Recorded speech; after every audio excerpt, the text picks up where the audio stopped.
Monsieur Ava. Oui, est-ce que on ne pouvait pas aussi appréhender simplement la différence de coût de traitement entre une surface agricole et une surface forestière, simplement se baser sur la différence de coût de traitement pour arriver à la même qualité d'eau? Je peux répondre. C'est un peu ce qu'on fait dans... C'est un peu ce qu'on fait dans notre étude sur les services d'alimentation en eau potable. Alors, je ne suis pas sûr que isoler, alors je ne sais pas si c'est bien de ça dont vous voulez parler, isoler uniquement les coûts de traitement et pas tenir compte des autres coûts de distribution, ça serait une bonne idée, parce qu'il faut prendre en compte que le gestionnaire du service a aussi une alternative, c'est-à-dire ne pas prendre un certain captage d'eau qui serait trop coûteux en termes de traitement et d'aller chercher un peu plus loin un captage, enfin, si c'est disponible, un captage d'eau plus propre, mais qui serait plus coûteux en termes de canalisation ou de surpression ou en tout cas de distribution de cette eau. Mais en fait, on prend en compte l'ensemble de ces coûts.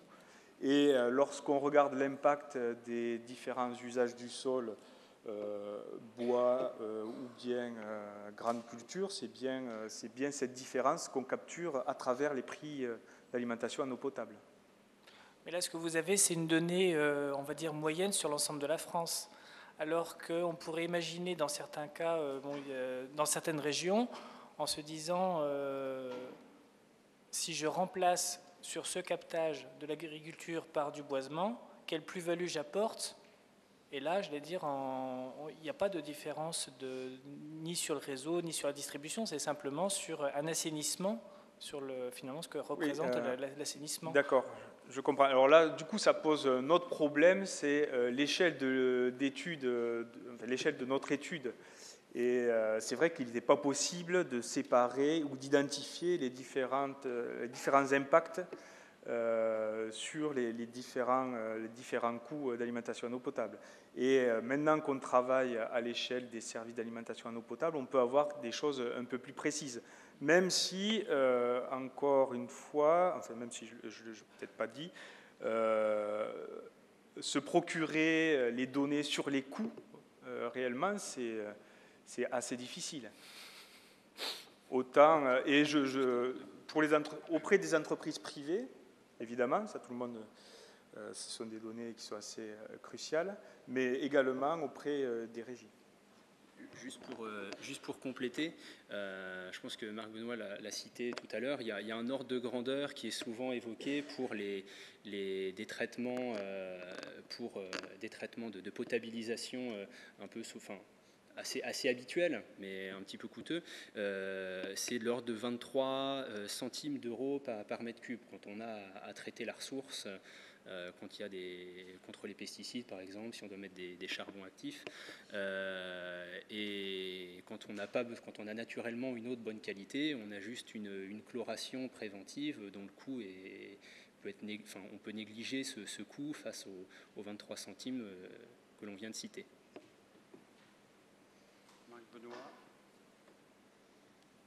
Alors désolé, ça va être une remarque très technique de chercheur. La République française a inventé en mars 1791 les départements sur le principe d'égalité. C'est-à-dire qu'ils ont été créés pour être hétérogènes. Chaque département français devait avoir du très bon, du moyen et du très mauvais territoire.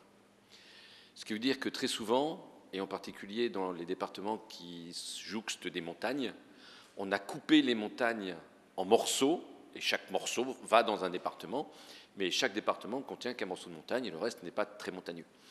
Et donc la proposition, ce serait, si tu utilisais donc le découpage en région agricole plutôt que le découpage en département, je pense que tu vas améliorer d'un facteur X, mais X peut être important, la qualité de tes régressions.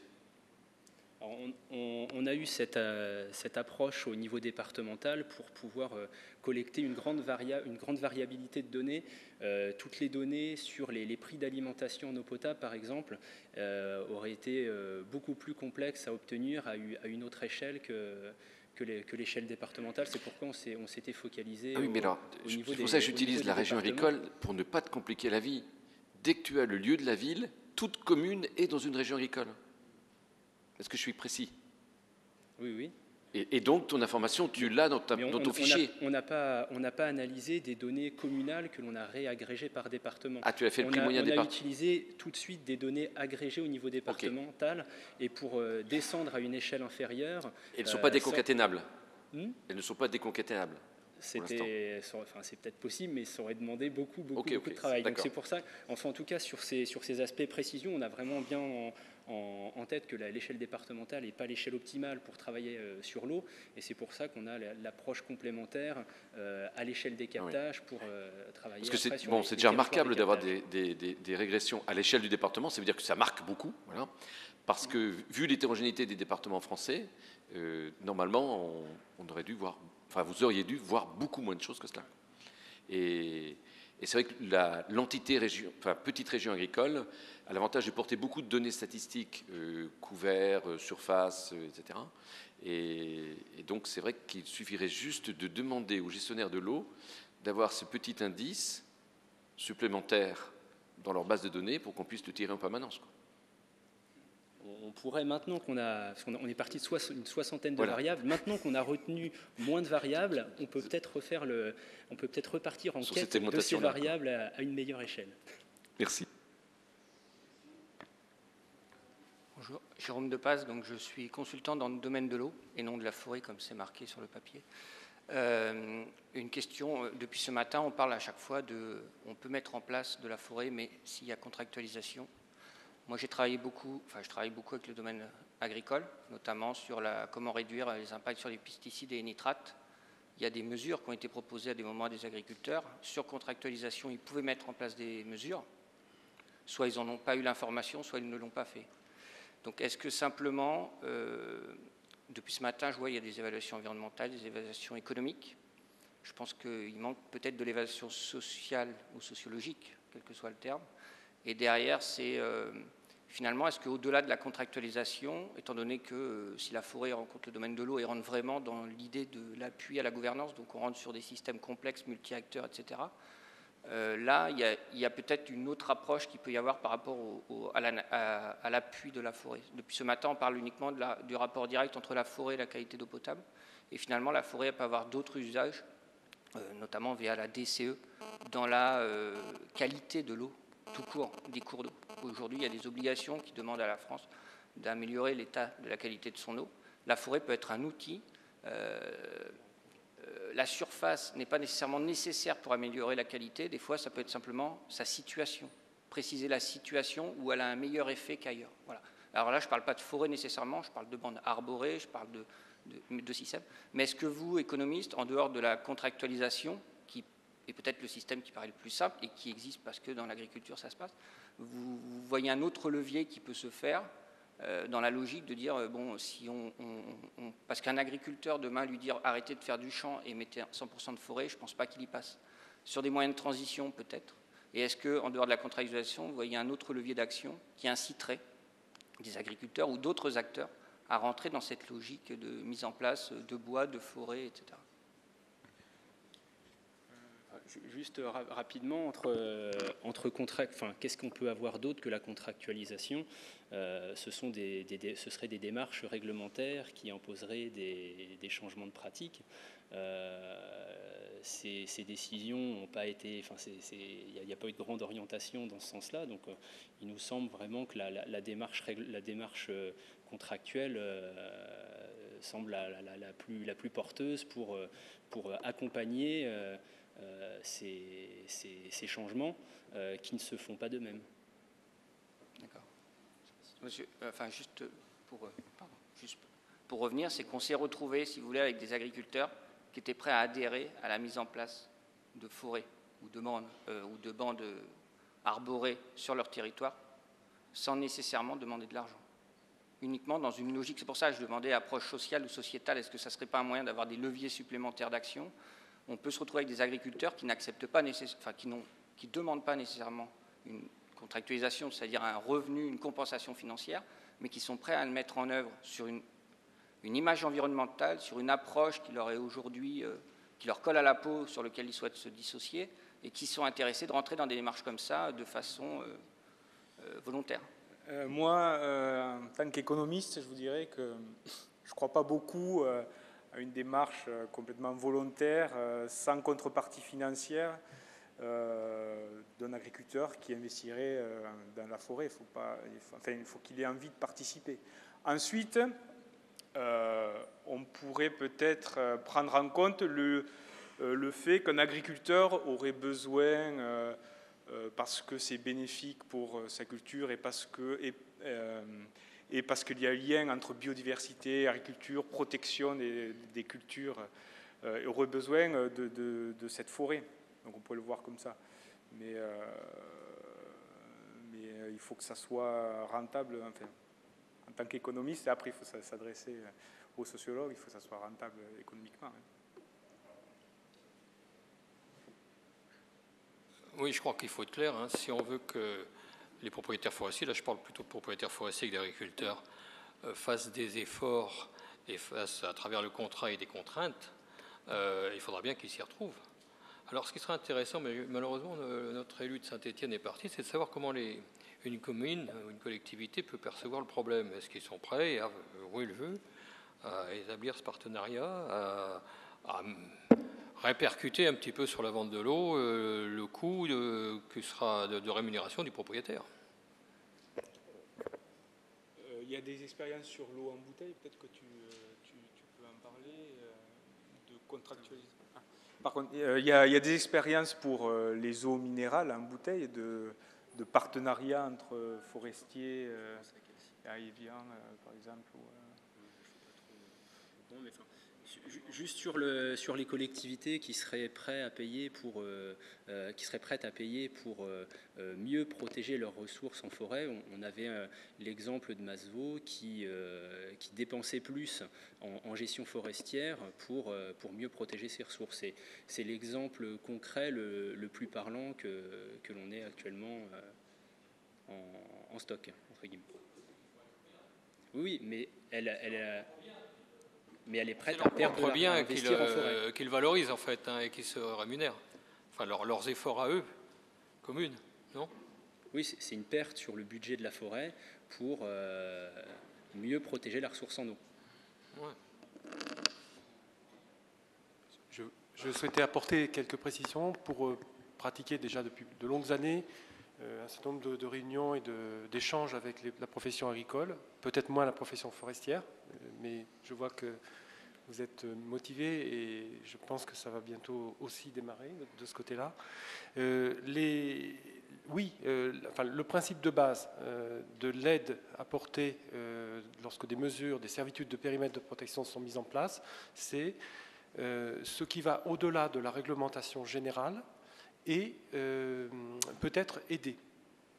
Ce qui va au-delà de la réglementation générale. On a vu dans les périmètres de protection tout à l'heure, il y a un certain nombre de mesures qui sont demandées pour la protection du captage. À ce moment-là, le financement de ces mesures, je dis bien au-delà de la réglementation générale, est pris en charge pour partie par les services, par la collectivité, avec l'aide financière des organismes comme l'Agence de l'eau, le Conseil général, etc. Ce qu'on constate aujourd'hui, c'est une tentation, je devrais dire, de limiter, non pas de la part des propriétaires, mais de la part des gestionnaires de l'eau, de limiter le volume, disons le coût de ces servitudes. Parce que ça représente, il est évident que ça va impacter le prix de l'eau immédiatement. Là, chaque collectivité a l'obligation d'équilibrer son budget de l'eau, ça vous le savez. Donc ça va se traduire par une augmentation du prix de l'eau. Donc la limitation, la volonté des services, je dirais même aussi des services financeurs, je pense aux agences de l'eau. Je sais qu'il me semble que dans la salle, il y a des représentants de une ou plusieurs agences de l'eau. Il y a aussi une volonté de ne pas financer à outre mesure ces servitudes, parce qu'ils ont aussi eux-mêmes des règles budgétaires qui les contraignent. Ils ne peuvent pas dépenser une quantité trop importante d'argent par captage. Alors après, on arrive à la situation suivante, c'est qu'un captage pour lequel le coût de la mise en place des servitudes à la charge de la collectivité, donc d'aide aux propriétaires, devient excessif et ne peut plus être répercuté de manière raisonnable sur le prix de l'eau. On aboutit à l'abandon du captage. Et je voulais dire une deuxième chose. On parlait du Grenelle de l'environnement, on n'en a pas parlé, mais il y a des captages qui font l'objet qui ont été classés Grenelle de l'environnement dans chaque département. Et là, il y a des obligations de résultats et non pas de moyens. Donc je ne sais pas comment ça va se mettre en place. Alors là, il n'y aura pas d'aide.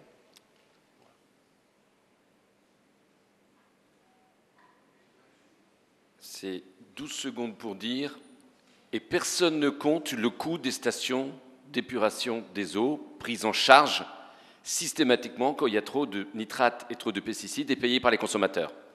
Ce qui veut dire qu'à l'heure actuelle, on met des limites sur peut-être il faudrait faire attention aux mesures préventives, mais il n'y a aucune limite sur les mesures curatives. Pour une raison simple, c'est qu'elles créent de la valeur ajoutée pour les entreprises et pour l'État, ce que ne font pas les mesures préventives. Et je pense que si les collègues économistes calculaient les rentrées dans les caisses de Bercy des solutions préventives et des solutions curatives, on observerait des variations très significatives de valeur ajoutée liées à la TVA. Quand vous vendez beaucoup de pesticides et de nitrates d'un côté, et qu'ensuite vous créez des stations pour enlever les pesticides et nitrates de l'autre, vous avez 2 entrées de TVA. Quand vous faites de l'agriculture biologique en amont ou des plantations de forêt, et que vous ne construisez pas l'entité pour enlever les pesticides et nitrates, vous supprimez 2 entrées de TVA. Je ne suis pas à l'heure actuelle ministre en charge du budget, je suis agronome. Mais en ordre de grandeur, vous voyez très bien que des pratiques d'acteurs auront des conséquences budgétaires terribles. Et là, on ne compte pas. Il n'y a aucune limite quand on met en place des stations de traitement des eaux brutes, contrairement, effectivement, à une tentative de limitation des solutions préventives. Je ne sais pas pourquoi.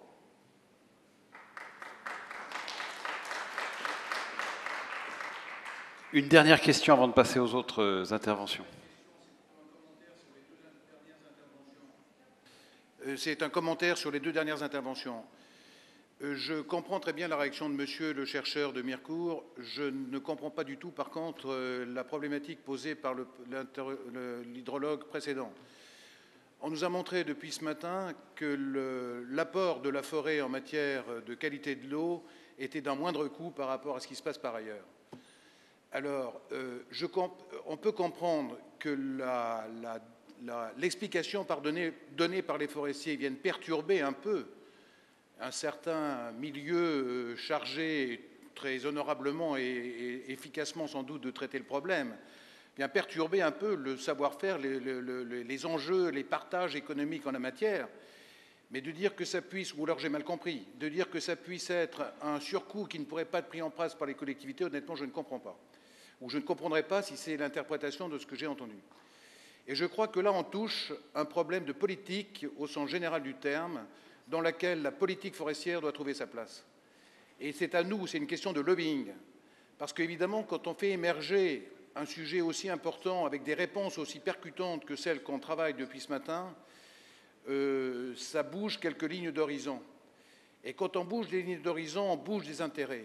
Et c'est à nous, et je me permets de parler au nom de la forêt privée française, de faire valoir les intérêts qui sont les nôtres et qui sont très, très profitables, très bénéficiaires pour la société française. Et je peux vous dire que notre fédération travaillera activement dans ce sens. Alors, une toute dernière, et après nous passons aux interventions suivantes. Merci. Ma question est en rapport, je pense, avec tout ce qui vient d'être dit.